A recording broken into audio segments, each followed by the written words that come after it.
Togo Info, le Togo à votre portée. Non, ceux-là au sein de la diaspora, il y a certains au sein de la diaspora qui croient en ces conneries. Je crois que c'est des gens, ceux qui sont, excusez-moi le terme, aigris, des gens qui en veulent à la personne de Jean-Pierre Fabre, des gens qui en veulent à l'ANC, parce que peut-être ils ont voulu que l'ANC fasse ci ou fasse ça, l'ANC ne l'a pas fait, et donc automatiquement on leur en veut, et de là, on en profite peut-être pour vouloir faire du mal à l'ANC, mais c'est ridicule. On ne fait pas une lutte comme cela. On ne fait pas une lutte comme cela. J'ai suivi, on dit qu'on a nommé Monseigneur Podro ambassadeur au Vatican, au rang de ministre. C'est ridicule. Et là, j'en profite pour dire à Monseigneur Podro de sortir de cette plaisanterie. Regardez au Mali, l'imam qui était devant. Vous voulez parler de l'imam Diko? L'imam Diko, il n'a accusé personne. Il n'a jamais tenté de nuire à certains opposants pour pouvoir positionner un autre. Il avait un seul objectif, le départ de IBK. Et il l'a obtenu. Mais il avait dit la fois dernière sur RFI qu'il n'a pas demandé le départ de RFI. De IBK. Qu'il y a certains parmi eux qui ont demandé le départ. Oui, en fait. Que lui, il a demandé le départ du Premier ministre. Oui, en fait, c'était ça. Mais au fur et à mesure que la lutte était en train d'avancer, ils se sont entendus pour avoir une seule doléance ou bien exigence qui était le départ de IBK. Au départ, oui, c'était vrai. Mais après, c'est ce qu'ils exigeaient. Parce que le peuple avait demandé le départ de IBK. Et donc, étant devant le peuple, il écoutait ce que le peuple disait et il était obligé de parler de ça. D'accord? Et donc, je pense que Monseigneur Podro doit prendre exemple sur ce monsieur, cet imam-là. Et je crois qu'aujourd'hui, franchement, à mon humble avis, je ne veux pas manquer de respect au prélat, mais je pense qu'il est tombé dans le ridicule. Quand je vois Monseigneur Podro faire des vidéos pour appeler les Togolais à sortir quand la dynamique veut organiser des manifestations, surtout le 1er août, où il a fait des audios pour appeler les Togolais à sortir, mais que les Togolais ne sortent pas. C'est là où je dis que le monsieur doit comprendre qu'il est tombé très bas. Parce que si tu es à ce niveau et que tu lances un appel pour que les gens sortent et que les gens ne sortent pas, tu dois aller au fond de toi te questionner. Monseigneur Podro a raté le coche. Monseigneur Podro a fait, je ne dirais pas saboter, mais a fait perdre la lutte, a fait perdre le temps aux Togolais. C'est Agbeyome qui a saboté la lutte. Monseigneur Podro, lui, en se laissant manipuler par M. Agbeyome Kodro et certains zozos là qui sont autour d'eux, a fait perdre le temps aux Togolais et tout l'effort que les Togolais ont eu à faire, cela est tombé comme un château de cartes. Et donc il faut maintenant reprendre tout à zéro. Pourquoi vous dites que ce Togolais-là, il a fait perdre le temps à ces Togolais-là? Non, mais quand vous prenez la lutte depuis 90, vous comprendrez que les Togolais sont en train de construire quelque chose. Et en 2017, avec le PNP, quelque chose aussi s'est passé. Déjà avant le PNP et avec CAP 2015, avec l'ANC, qui lançait quelque chose. L'ANC a apporté quand même un souffle à la lutte en initiant des manifestations dans ce pays, ce qui ne se faisait pas. Ça se faisait, mais ce n'était pas aussi ça. Et donc, ces manifestations-là faisaient quand même mal au régime. D'accord? Donc, on essayait, l'opposition essayait de taper avec de petits coups sur le régime. Et ces coups-là, peut-être, auraient pu peut-être faire tomber le régime. Mais ce que j'ai compris, c'est qu'à chaque fois, le régime tente de dissimuler des gens dans l'opposition, des loups, en poussant à porter des habits d'agneau. Et l'opposition, toujours naïve, croit en ces gens-là. Ça a toujours été le cas. Vous savez, l'histoire de Monseigneur Podro, ça ne date pas d'aujourd'hui.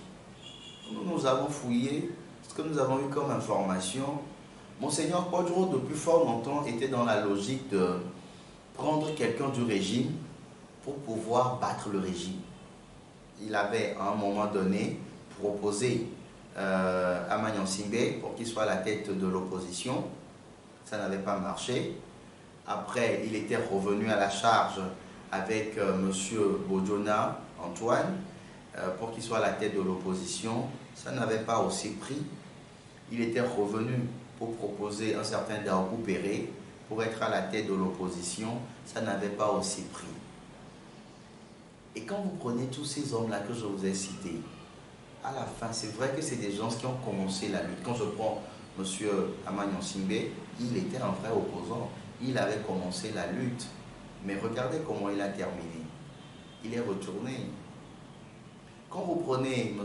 Antoine Bodjona, il est retourné après. Quand vous prenez Daokou Péré, c'est pareil. Il était dans le système. Il est sorti du système avec les Agbeyome, mais à la fin, il est retourné dans le système. C'est pour ça que moi, je l'ai toujours dit, cette histoire de prendre des gens dans le régime pour pouvoir combattre le régime, c'est faux. Ça ne donnera rien. Quand le régime façonne quelqu'un, il lui est très facile de récupérer la personne. À moins que la personne lui-même est fort de caractère. Vous voyez. Et donc, aujourd'hui, cette thèse-là, avec Agbeyome Kodjo, Monseigneur Kodjo doit comprendre que cette thèse-là ne tient pas. Il faut laisser ça de côté. Et c'est ce que M. Agbeyome et Monseigneur Kodjo est revenu à la charge avec cette histoire d'Agbeyome, d'aller chercher Agbeyome. Au départ, on a appris que ce n'était pas Agbeyome qu'il voulait prendre. Il est allé voir quelqu'un d'autre au sein du régime, enfin, qui avait fait le régime et qui est sorti. Et il lui a fait la proposition, la personne a refusé. La personne lui a dit, avant que je l'accepte, il faut que l'opposition soit unie. Il faut que l'opposition accepte ma candidature. Et quand il est rentré bredouille, avec les conseils, les sales conseils d'un certain Marc Mondi, un filou, excusez-moi le terme, mais c'est la réalité, c'est ce qu'il est, qui a trompé Monseigneur Kodjo avec ses sales conseils. Il est revenu sur Agbeyome Kodjo parce que Marc Mondi le lui a proposé. Parce qu'entre-temps, Marc Mondi se faisait graisser la patte par Agbeyome Kodjo. Et il a proposé à Monseigneur, Monseigneur s'est saisi du cas de Agbeyome Kodjo pour dire « je le propose comme candidat ». Et même le reste de la C14 qui était allé voir Monseigneur Kodjo pour lui dire « choisis-nous un candidat au sein de la société civile ». Et entre parenthèses, le reste de la C14, le reliquat de la C14, ils y étaient pour demander à Monseigneur Kodjo de choisir un candidat au sein de la société civile avec des critères qu'eux-mêmes ils ont rédigés, juste pour détrôner M. Jean-Pierre Fabre, juste pour faire du mal à Jean-Pierre Fabre pour qu'il ne soit pas candidat, ou bien pour que ce candidat-là puisse le concurrencer. C'était ça l'objectif.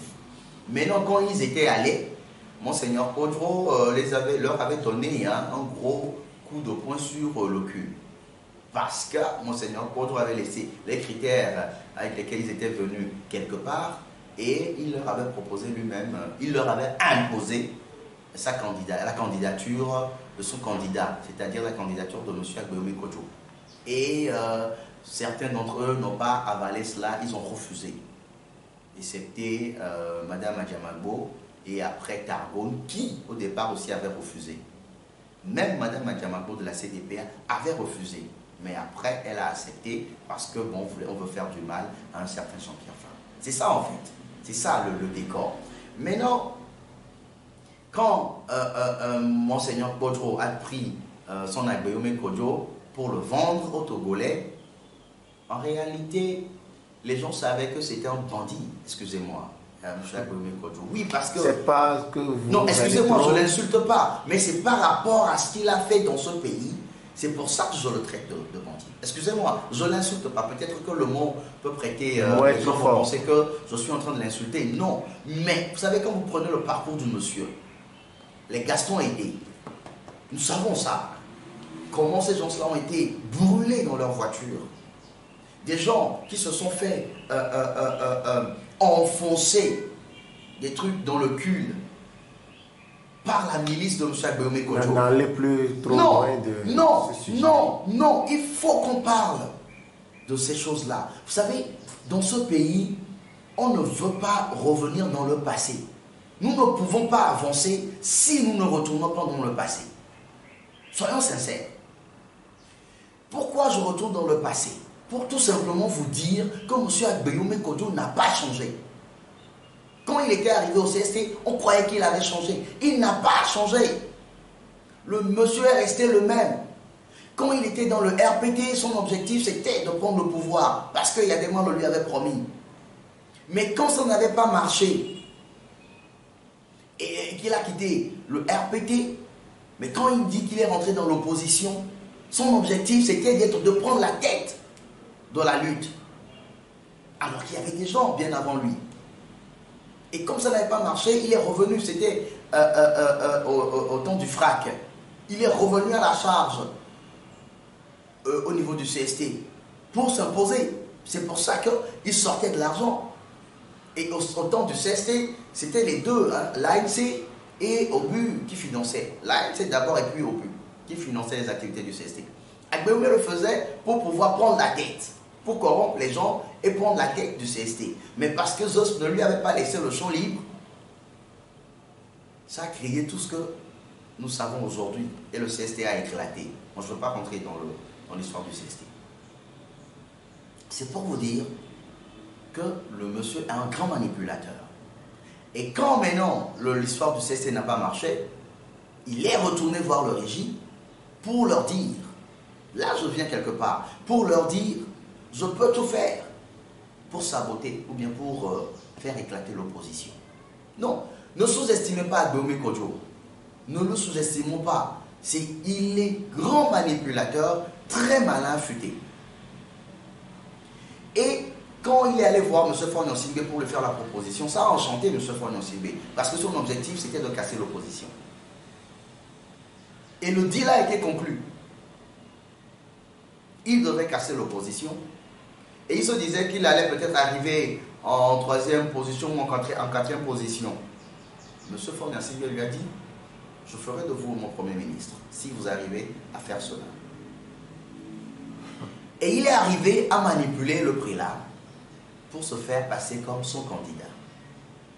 Mais non, quand il a vu l'engouement, il a vu comment les Togolais disaient, bon, on veut l'alternance, on veut l'alternance, on veut l'alternance, on peut voter pour tout, enfin on peut voter pour celui qui peut nous apporter l'alternance. Il leur a vendu son carnet d'adresse, il leur a vendu un prétendu carnet d'adresse, il leur a vendu l'illusion, tromper les Togolais en leur faisant croire qu'il avait de bonnes relations avec Macron, Macron était avec lui, le Vatican était avec lui, machin.